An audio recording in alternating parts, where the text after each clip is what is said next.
Ice City. By the late 1950s, American strategic planners have a fundamental problem. Fixed missile silos are sitting targets. If the Soviets strike first, those silos are destroyed before a single American missile launches. The answer being tested is mobility.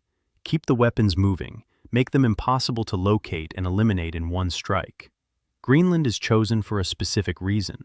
It sits on the polar arc, the shortest flight path between North America and the Soviet Union.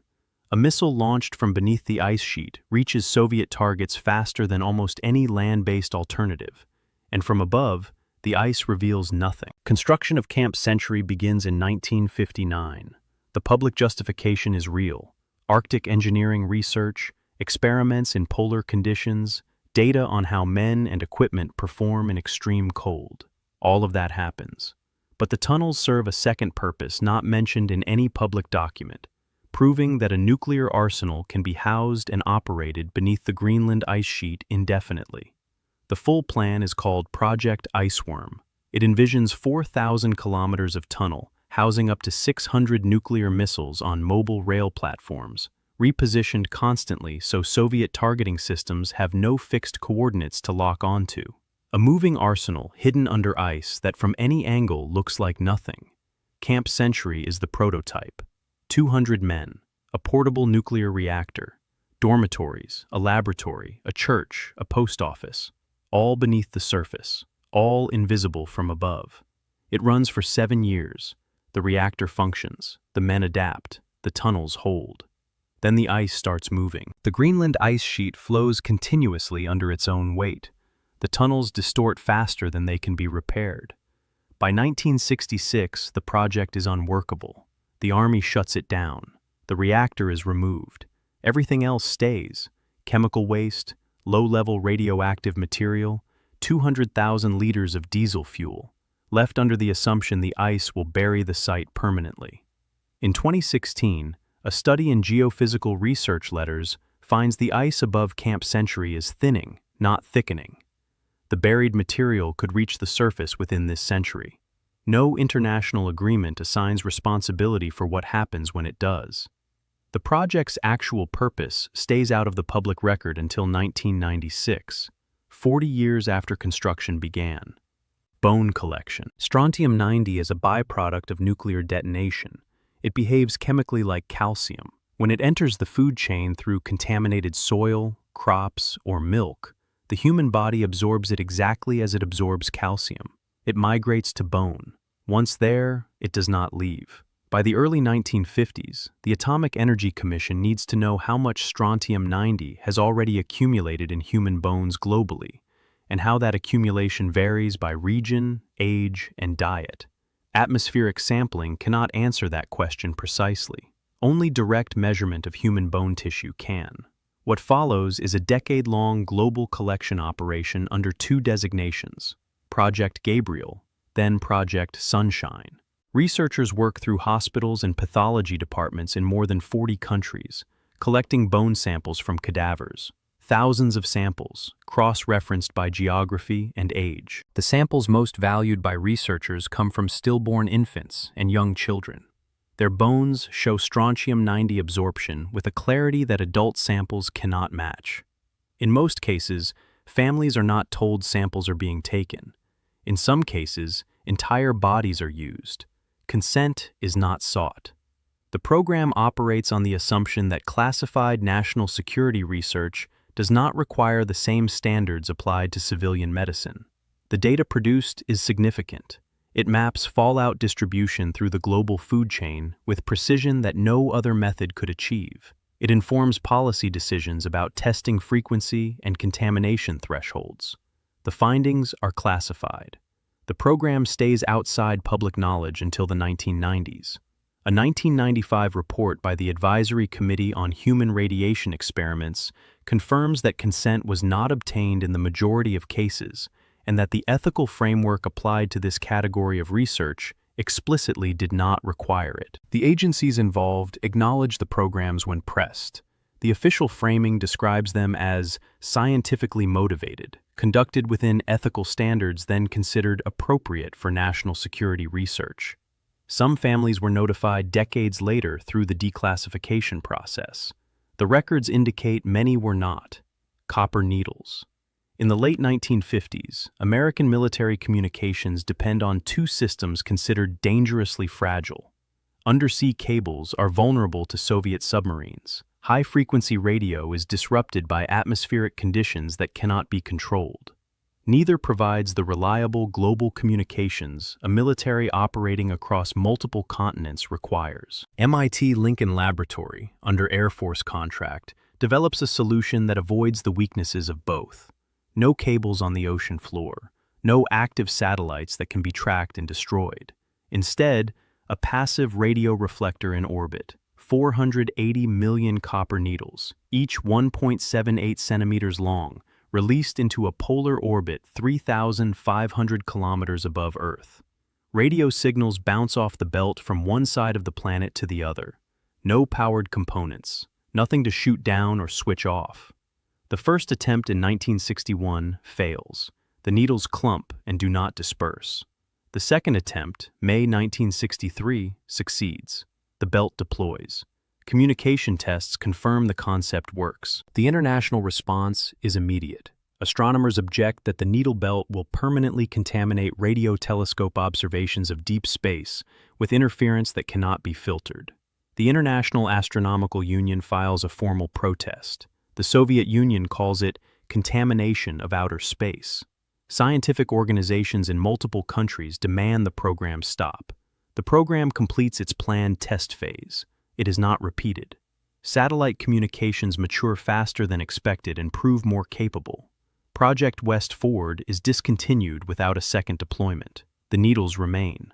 Most re-enter the atmosphere over subsequent years and burn up, but clumps that fail to disperse properly stay in orbit. They are cataloged in U.S. space surveillance databases as orbital debris. As of available tracking data, some are still up there. No legal framework existed in 1963 to prevent the United States from seeding Earth orbit with 480 million metal objects over formal international objection. No framework specifically addressing this category of unilateral orbital modification was created afterward. The precedent was set. It has not been formally addressed in space law since. Union work. In post-war France and Italy, communist parties are not fringe movements. They are major political forces, winning significant vote shares in democratic elections and controlling the largest trade union federations in both countries. The French CGT and Italian CGIL together represent millions of workers across ports, transportation, manufacturing, and utilities. American planners in the early 1950s view this as a strategic problem. NATO's southern flank runs through both countries. American military logistics in a European conflict depend on French and Italian infrastructure. A communist-affiliated labor movement capable of coordinating industrial action across ports and transport networks could disrupt those logistics at a critical moment. The response developed is organizational, not military. Beginning around 1951, the CIA launches a covert program to weaken communist-affiliated labor organizations in both countries. Its internal designation is demagnetize. The methods documented in declassified records are layered. The agency funds rival non-communist union federations, money for operations, publications, staff, and organizing drives. It identifies and supports labor leaders willing to break from communist-affiliated organizations, giving them the resources to build competing structures. It subsidizes anti-communist labor newspapers. In some documented cases, it coordinates with private employers to make membership in CIA-backed unions more materially attractive than the alternative. The operation runs through intermediaries, American labor organizations, European foundations, individual operatives serving as conduits between CIA funding and European recipients. Some know the money's origin, many do not. Internal CIA assessments credit demagnetize with contributing to measurable declines in communist union membership in both France and Italy through the 1950s. How much of that decline is attributable specifically to the program versus broader post-war economic and political shifts is not established in available analysis. The program is documented in CIA CREST database records and declassified State Department cables. The CIA has issued no specific public statement on demagnetize. The broader category of covert support for non-communist organizations in post-war Europe has been acknowledged in general terms. Which specific elections or labor actions were directly shaped by CIA money is not established in publicly available documentation. Moonbase, June 1959. No human has left Earth's atmosphere. The moon has been reached only by an unmanned Soviet probe. The technology for a crewed lunar landing does not yet exist in operational form. In this context, the United States Army completes and submits a classified feasibility study for a permanent military base on the moon. The document is not speculative. It is a formal engineering and logistics proposal with construction timelines, personnel requirements, equipment specifications, cost estimates, and weapons systems. The project is called Horizon. The proposed schedule: 147 Saturn rocket launches between 1965 and 1966 deliver construction materials and supplies to the lunar surface. By November 1966, 12 military personnel are stationed at an operational base powered by a nuclear reactor. Surface vehicles extend the garrison's operational radius beyond the base perimeter. Weapons systems are specified for defense of the installation. The study covers crew rotation, life support, communication arrays, supply intervals, and the full logistics chain required to sustain personnel who cannot resupply from local resources. It runs to multiple volumes. Its principal authors include Wernher von Braun. It reads as a plan, not an aspiration. The study also references, in several places, missions that lunar personnel would conduct that are not described in available portions of the document. The language, additional missions, other operations, does not specify what those activities would be. Whether classified annexes exist or whether the references were intentionally vague cannot be determined from available materials. The proposal is rejected. The lunar program is assigned to NASA as a civilian agency. Among the reasons stated at the policy level, a military base on the moon would substantially escalate Cold War tensions. The Outer Space Treaty, signed in 1967, would later prohibit military installations on celestial bodies. Horizon predates that treaty by 8 years. The feasibility study is declassified and available through the National Security Archive. Its existence is not disputed. The content of those unspecified missions remains outside the public record. Invisible books. The Soviet Union maintains a global publishing apparatus throughout the Cold War. Front organizations, subsidized bookstores, and distribution networks placing pro-communist literature across Asia, Africa, Latin America, and Western Europe. The material is professionally produced and distributed at prices that undercut commercial publishing. In target markets, it is indistinguishable from genuinely independent work. The CIA builds a parallel operation.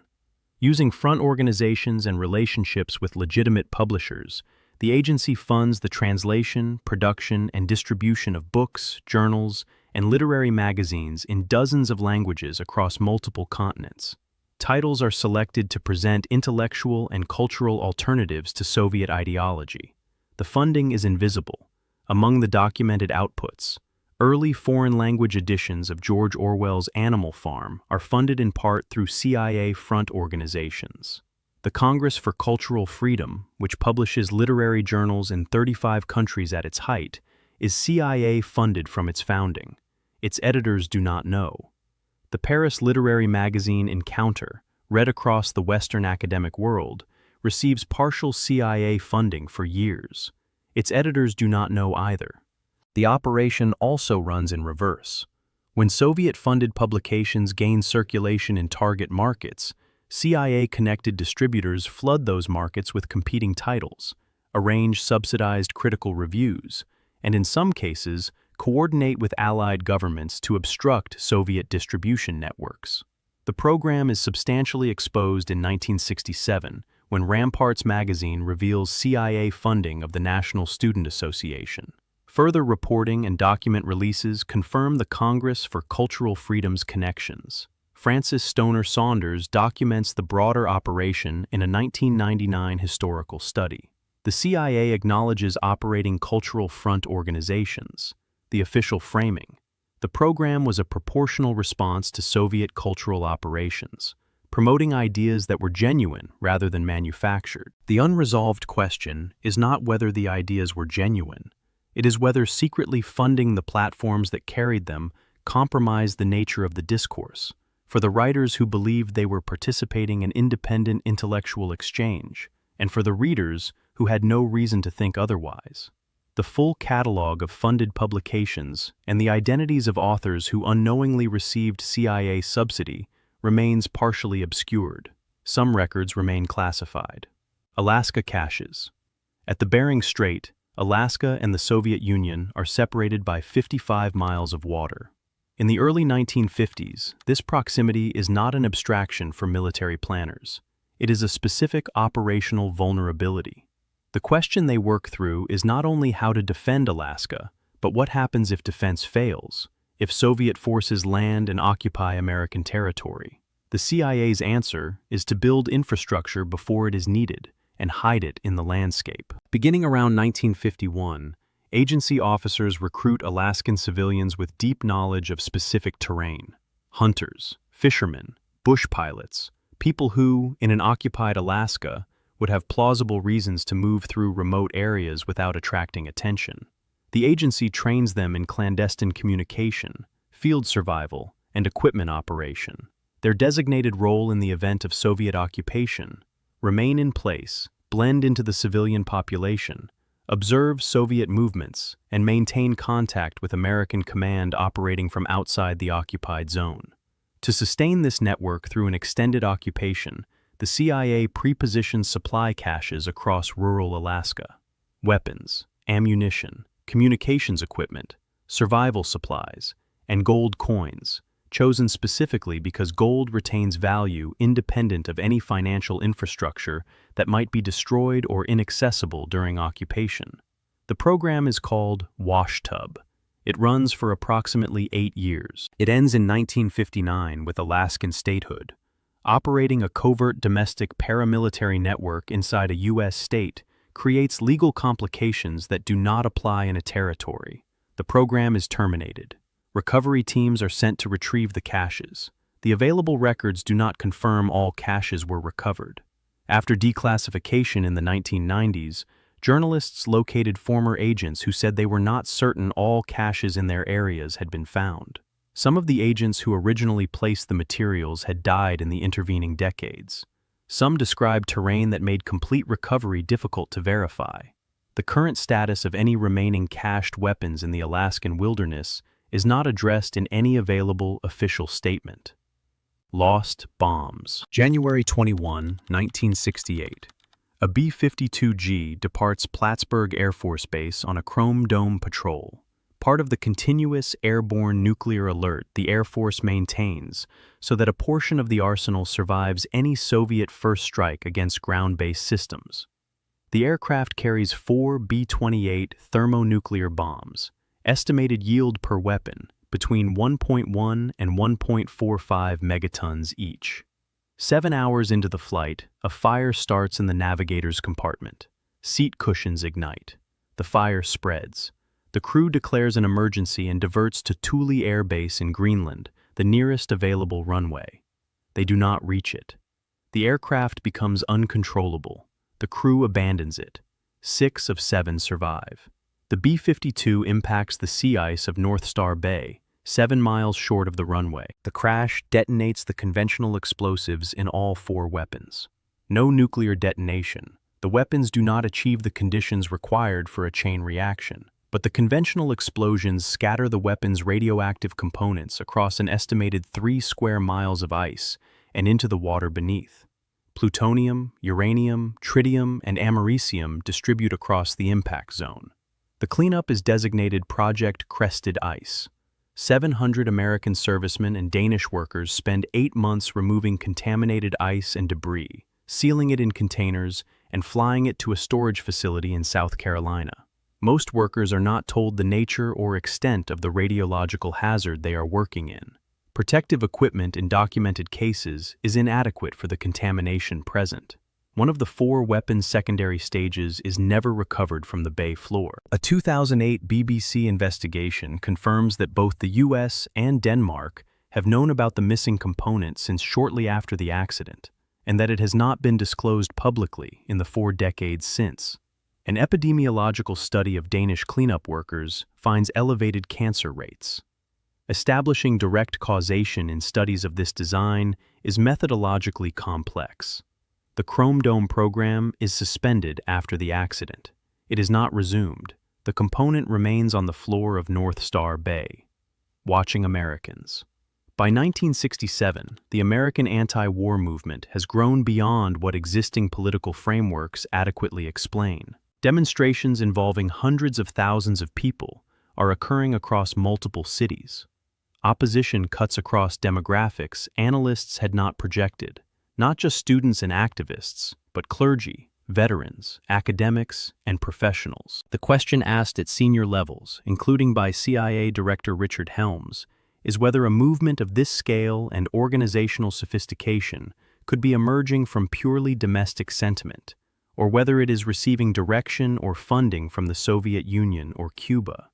In August 1967, Helms authorizes a special operations group within the CIA's counterintelligence staff, led by Officer Richard Ober. Classified designation, Chaos. Stated purpose, determine the extent of foreign influence within the American anti-war movement. Over 6 years, the program expands well beyond that mandate. Chaos compiles files on approximately 7,200 American citizens and 1,000 domestic organizations. Anti-war groups, civil rights organizations, student associations, religious groups, political publications. It places undercover officers inside some of those organizations. It maintains a computerized index called Hydra, cross-referencing names appearing in its reporting. It shares files with the FBI's concurrent domestic surveillance programs. The program's central finding is reached relatively early.